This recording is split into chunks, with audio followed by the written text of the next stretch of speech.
L'élégante tour de la Bourse, de 48 étages, se dresse devant vous.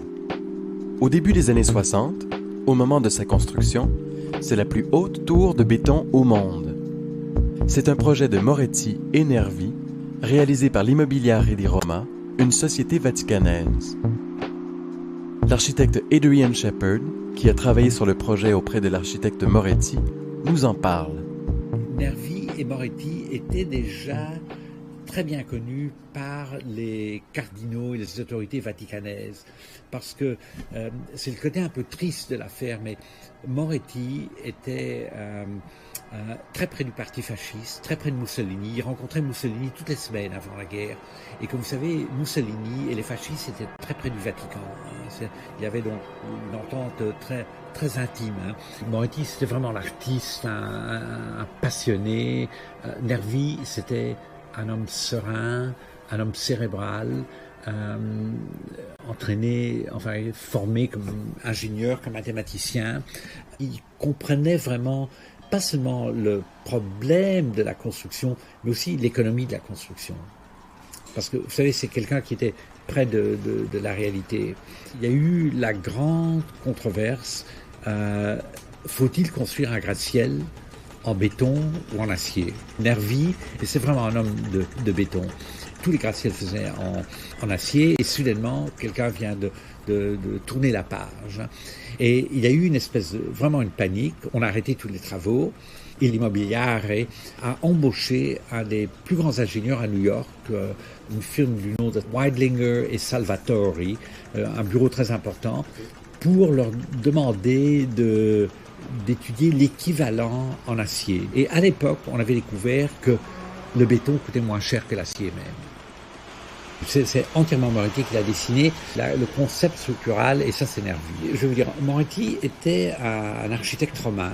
Ce qui l'intéressait beaucoup, c'est le baroque, fort inspiré par Borromini. Borromini était vraiment son maître, et qui a réalisé des projets de nature vraiment fasciste, comme le Forum Mussolini. Il a fait l'Académie de l'Escrime, il a fait plusieurs centres populaires fascistes, enfin. Et est arrivée la guerre et il a arrêté de pratiquer entièrement. Soi-disant, ça c'était la version officielle, parce que il ne pouvait pas se plier aux normes de l'architecture fasciste. Je dois dire que son architecture n'était pas vraiment une architecture fasciste dans le vrai sens. Vous savez, il y avait la vraie architecture fasciste avec ses colonnes et sa symétrie, et tout était en travertin, parce que c'était le matériau romain, impérial, etc. Donc lui, c'est ce qu'on dit, qu'il n'était pas du tout d'accord avec tout ça. La guerre est arrivée, il a arrêté de pratiquer. Mais je sais qu'après la guerre, en 1947, il a recommencé sa pratique, et son premier projet important, c'était la Casa del Girasole, donc un très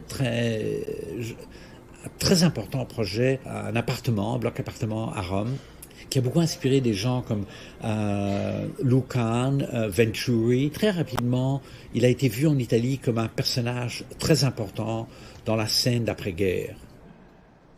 Alors, ce qu'on peut dire d'abord de ce projet de la place Victoria, c'est que c'est un édifice en hauteur enveloppé d'un mur rideau de métal et de verre qui est très proche de certaines autres constructions du style international, telles que le Seagram Building à New York, conçu par l'architecte Mies van der Rohe.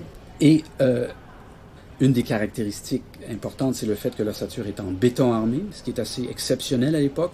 Les piliers que l'on voit aux quatre coins de l'édifice ne sont pas les éléments d'ossature elles-mêmes, mais ce sont comme des capuchons, ce sont des éléments préfabriqués qui viennent recouvrir l'ossature, mais qui viennent également donner un certain volume à l'ossature, pour souligner, mettre l'accent sur la présence visuelle de l'ossature du bâtiment.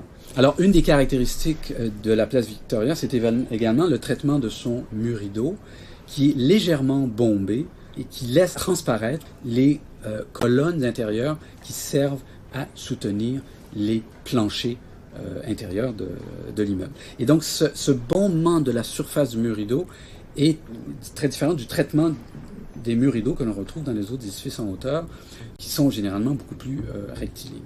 Et ce traitement du mur rideau a été décidé par l'architecte parce qu'il voulait traduire visuellement la force de compression que l'on retrouve dans un édifice en hauteur. Et donc, il voulait faire transparaître cet effort sur la surface du bâtiment.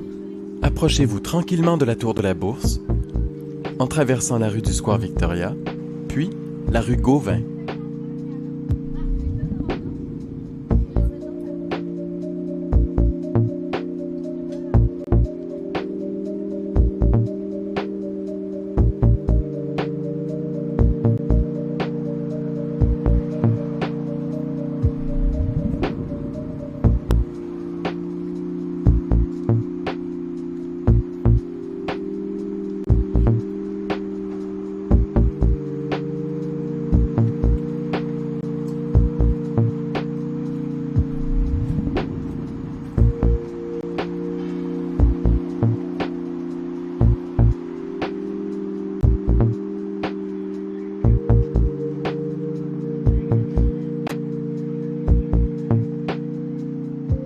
Si vous en avez le temps, je vous invite à entrer dans le hall d'entrée de la tour de la Bourse pour contempler son escalier en spirale et ses lustres de verre de Murano. N'oubliez pas d'appuyer sur la touche pause. Sinon, poursuivez tout droit rue Saint-Antoine, sur le trottoir de gauche, et arrêtez-vous à l'angle de la rue Université. Attention, une fois là-bas, restez bien en retrait de la circulation.